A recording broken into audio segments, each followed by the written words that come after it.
Hello, and welcome back to my channel, you nasties. If you're new here, hi, my name is Angel Ardito, and I'm your local spicy coach, but today I'm actually going to just kind of scroll through my Reddit, and I'm going to react to a couple posts, and we'll just kind of see what's out there on Reddit today. Oh, and also, if you're not new here, yes, I'm in a hotel room. I mentioned in the last video, but my home flooded a few months ago. I've been living in a hotel, and I decided that it was just too long for me to wait to not make content, so I'm here in my hotel room to hopefully just entertain you for a little bit. And if I can't entertain you, then I'm sorry, but I'm out here doing my best. All right, here we go. So I cheated on my boyfriend and I regret it. Boyfriend is 18 male. I'm 18 female. Ex is 19 male. I cheated on my boyfriend, who I've been with for a while now, with my ex. When I cheated on him, I was not in a good state, so I don't remember exactly how it happened. But next thing I knew, I was having relations with my ex. I know I'm in the wrong. I don't need anyone to tell me that. I told my boyfriend the next day and he was pissed, understandably.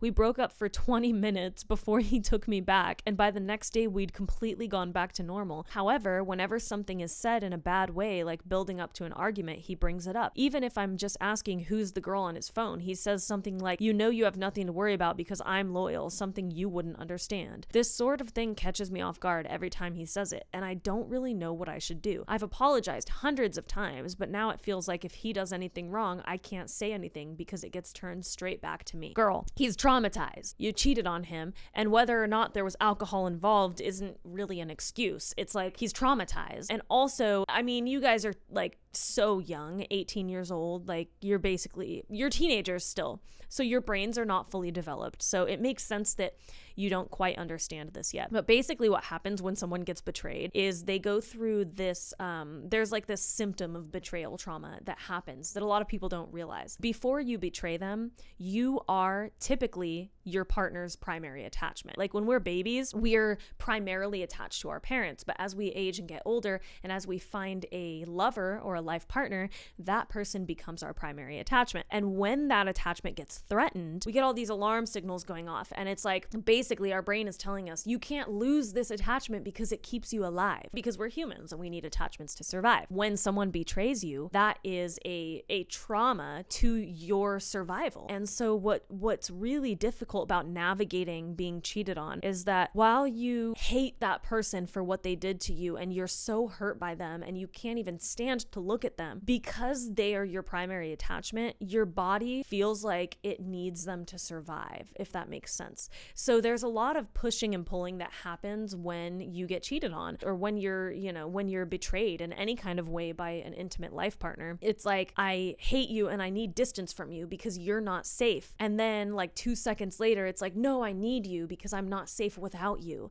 And so it's this push and pull. So when you say that you broke up for 20 minutes and got right back together, that checks out. He's damaged, he's traumatized, and he's hurt. I think it needs to be worked through in therapy, or honestly, you guys are so young, you might just cut ties. It's a horrible situation, and I don't think him breaking up with you for 20 minutes and then getting back together with you will fix the issues that he now has to live with because you cheated on him. All right, enough said. All right, next up, I, 29 female, found another girl's underwear in my boyfriend's, 28 male, suitcase. I'm staying with my boyfriend in North Las Vegas for the weekend at his hotel. He travels for work and I get to see him every few weeks. This morning while he was at work, I went to look for a t-shirt in his suitcase and found 2 pairs of women's underwear. There is no reason he should have 2 pairs of used women's underwear in his suitcase. They were in the inside pocket, tucked into the corner under other clothes, and were clearly hidden. It could be from one girl or 2, as they are different sizes. I need to bring this up to him. We have plans for the rest of the weekend, and I'm not sure what the best way to bring it up is. I could also leave a pair of my own in there with a note, but I have no idea how long it would take him to find that.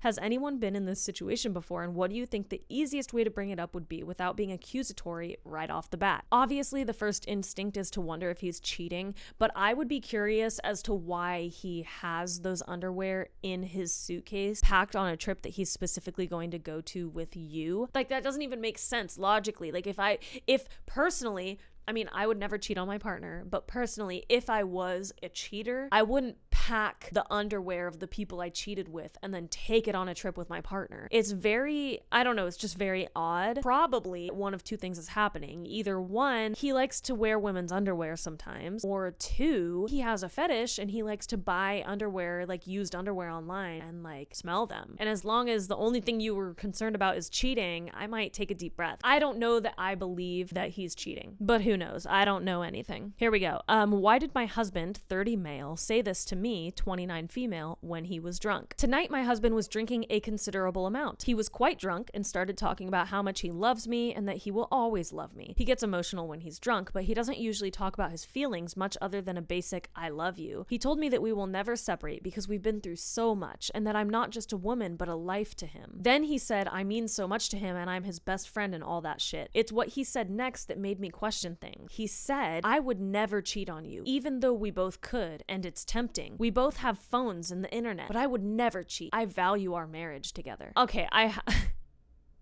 Let me finish reading it. I just thought his tangent about phones and internet was really strange. It almost seems like he had explored that before. We've been married for 10 years and we have 3 kids. It's been very hard at times. Does it sound like he considered cheating before? Yes!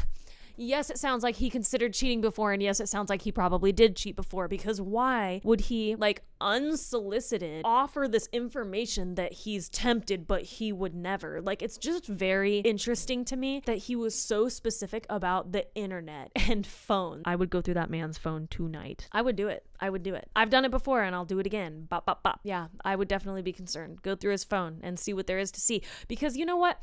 I will be that person. Your phone is like the biggest reflection of who you are when no one's around. Sorry, that's gonna ruffle some tail feathers, and some people are gonna be mad that I said it, but I said what I said, and I'd say it again. Bop, bop, bop. All right, this one says, how do I stop getting soft randomly when having intercourse? I don't know if it's me or her, but whenever we're having our happy time, I randomly get soft out of nowhere. I don't get turned off or anything, so it's just really confusing. I've tried searching the web and can't find anything on it, so this is my last resort. Maybe my sex drive just sucks. LOL. Well, my very first question would be, what's your age and do you watch porn? Honestly, I think that something that's not talked about enough is PIED, which is corn with a P, induced erectile dysfunction. It's a very real thing, and it affects even young men as young as like 15 to 18 years old. And so if you're consuming that kind of content regularly, something that's really important to keep in mind is that that content is not sex. And in fact, it can actually get in the way of you being able to engage in sex in a healthy way. When you watch porn, your body is physically bonding with your screen and your phone. And so this becomes your template for what arouses you physically. So even though you might be in the moment with a real woman, with your real girlfriend or whoever it might be, your body is like, wait, this isn't what we do. Think about that, you know? Get real with yourself about if you're engaging in those things. If you're not watching porn regularly, then I would definitely say go see a doctor about that. My boyfriend, 24 male of 4 years, told me, 24 female, that he will not marry me unless we have a child. I'm already annoyed just at the title of this one because it's completely bass-ackwards and it doesn't make any sense, but let's give this guy the benefit of the doubt and see what he has to say. My long-term boyfriend told me tonight that he won't marry me unless we have a child, because otherwise, what's the point? We've been dating for a while and he'll never discuss marriage with me. This obviously concerns me because I really do want to get married to him one day. Whenever I ask about getting engaged, I've always said not right now, but potentially in the future. He's always said I don't know to every question and basically shuts the conversation down. Our previous conversation, he said that he would like to get married sooner than later, so that made me think he was actually changing his point of view. Tonight we had a serious conversation and he dropped the info on me that he doesn't want to get engaged until we're 29 and 30, and that shattered my heart. We talked for another hour or so, and then he told me that he doesn't see a point in getting married if we don't have a child. I've always been on the fence about having a child because I know my life would be gone due to the mother-father roles in the Midwest. He doesn't really have any hobbies. He typically just comes home and plays video games all day. He doesn't help much around the house even when I've been consistently asking for some more help. How How am I supposed to believe he'll be a great father when he can't ever sweep the floor? I have some health issues relating to my reproductive system, and it all started when he gave me HPV. I've had multiple procedures, and if it worsens, I might not be able to have children. We talked about all of this. He's the one who basically gave me this health issue, but still holds strong to no marriage if no baby. I don't know if I want a baby, but don't even know if I could give him one. My big goal in life is to finally be married one day. We do have a house together, but I could afford it on my own. I run it all by myself anyway. Oh my God.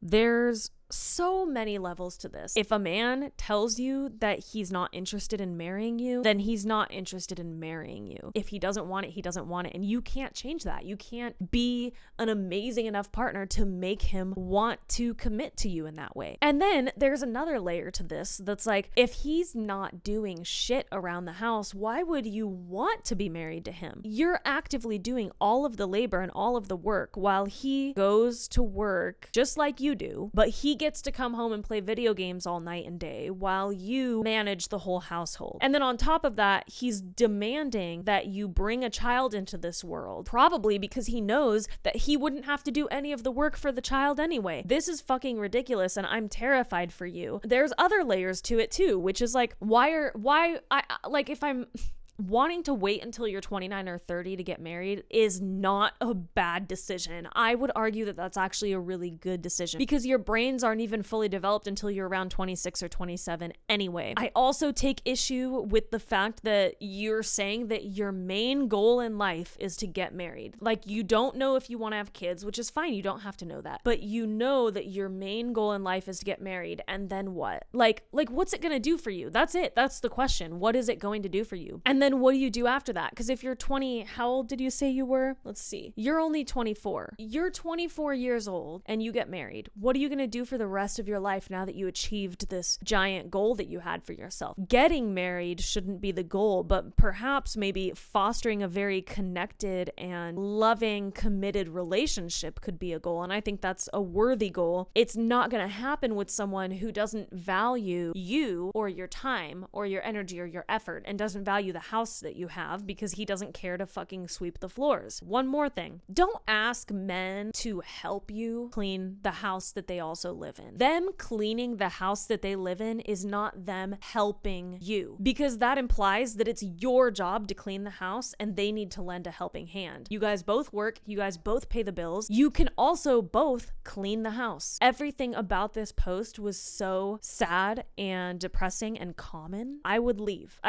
This man does not want to marry you. That's all I'm going to say. He doesn't want to marry you, and I don't think that you should want to marry him either.